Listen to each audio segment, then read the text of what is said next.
आज की कहानी है पत्नी हूँ कठपुतली नहीं। आप भूल गए मैं कोई कपड़ों की बनी गुड़िया नहीं हूँ, जीती जागती गुड़िया हूँ। एक ठंडी आह भरते हुए राजेश ने अपने लैपटॉप को बंद कर दिया। कितनी बार कहा है मेरे सामने अपना सड़ा हुआ बीमार चेहरा लेकर मत आया करो। जी मैं बस आपके लिए गर्म पानी कहकर रितिका के हाथ कांपने लगे।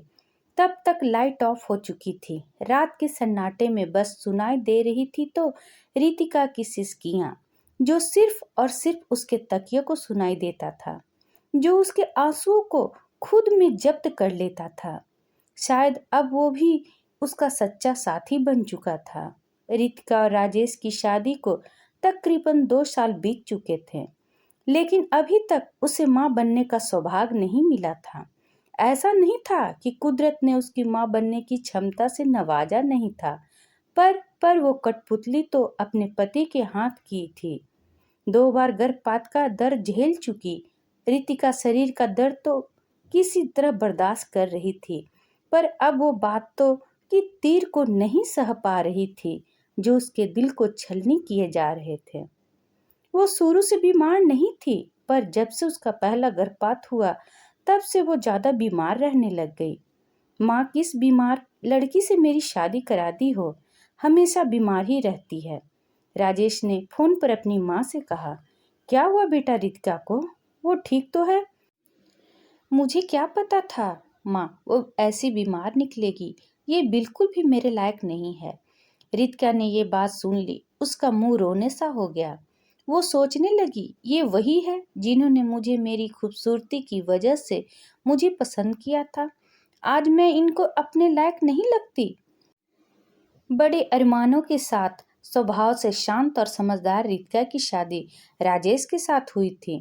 पहली रात के छुअन से रितिका को एहसास हो गया कि इन कांच की टूटी चूड़ियों की तरह उसके सपने भी अब चकनाचूर होने वाले हैं। उसके शरीर के साथ उसके सपनों को भी रोज रौंदा जाता। एक रिश्तेदार की शादी में राजेश के परिवार द्वारा रितिका को पसंद कर लिया गया था। वो थी भी बला की खूबसूरत। आगे की बात चली। घर बार सब कुछ मन माफिक था। सबसे ज्यादा राजेश की तारीफ की गई, पर बात कुछ और ही था। राजेश एक अयास किस्म का लड़का था। वो बस वही करता था जो उसे पसंद था, जिसके लिए पत्नी का मतलब सिर्फ एक मनोरंजन के साधन के अलावा कुछ भी नहीं था। रितिका शादी 2 महीने बाद ही गर्भवती हो गई थी। राजेश जिम्मेदारी उठाना नहीं चाहता था। किसी तरह परिवार वालों के दबाव में उसे अपना पहला बच्चा रखना पड़ा, लेकिन उस दौरान उसने रितिका का मानसिक और शारीरिक बहुत शोषण किया, जिसके कारण रितिका का 7वें महीने में ही गर्भपात हो गया। फिर वो 2 महीने के बाद फिर से गर्भवती हुई। डॉक्टर ने साफ साफ मना कर दिया था, पर राजेश को अपनी मनमानी करने की आदत पड़ गई थी। एक और गर्भपात, रितिका का शरीर दिन पर दिन कमजोर होता जा रहा था।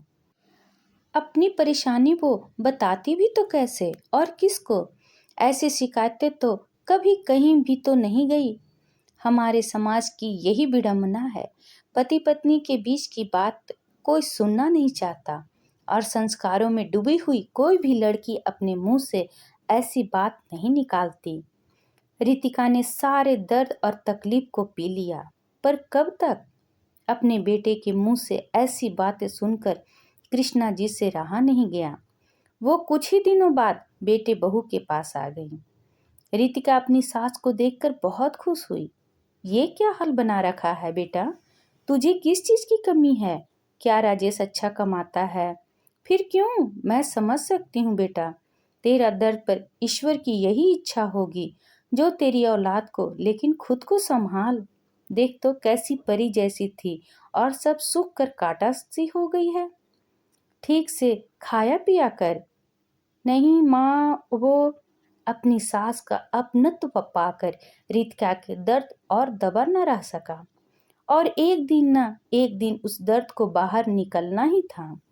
राजेश, और कब तक मुझे दवाई खिलाते रहोगे?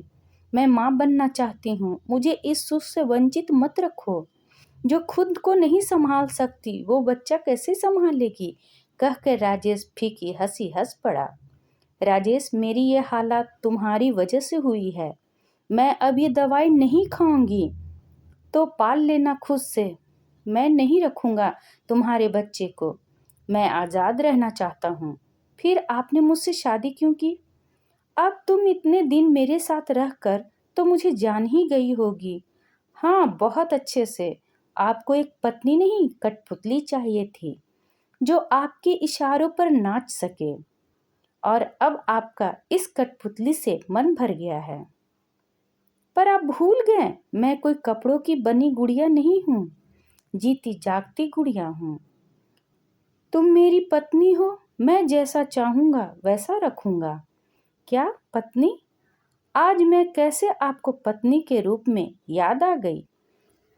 आज अपने लिए मुंह खोला तो मैं पत्नी हो गई।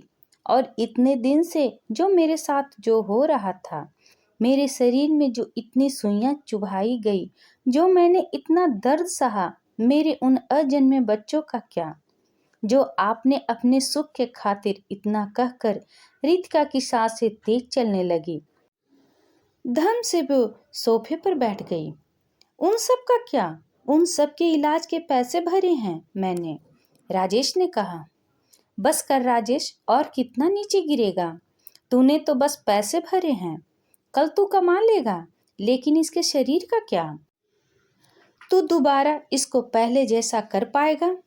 क्या इसके शरीर को दोबारा लौटा पाएगा?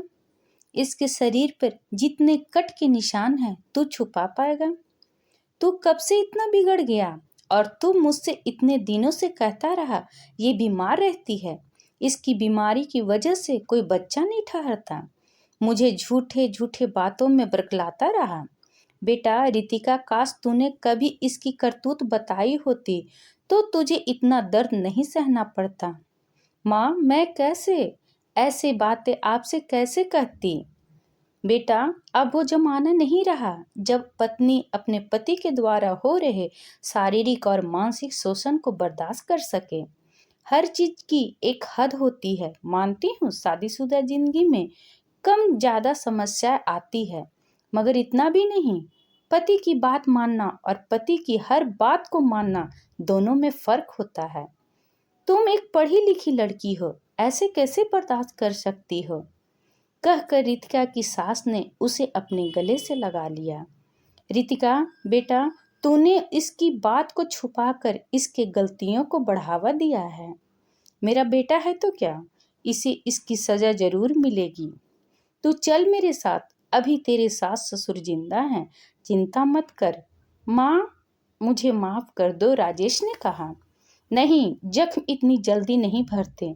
तेरी गलतियां माफी के लायक नहीं है।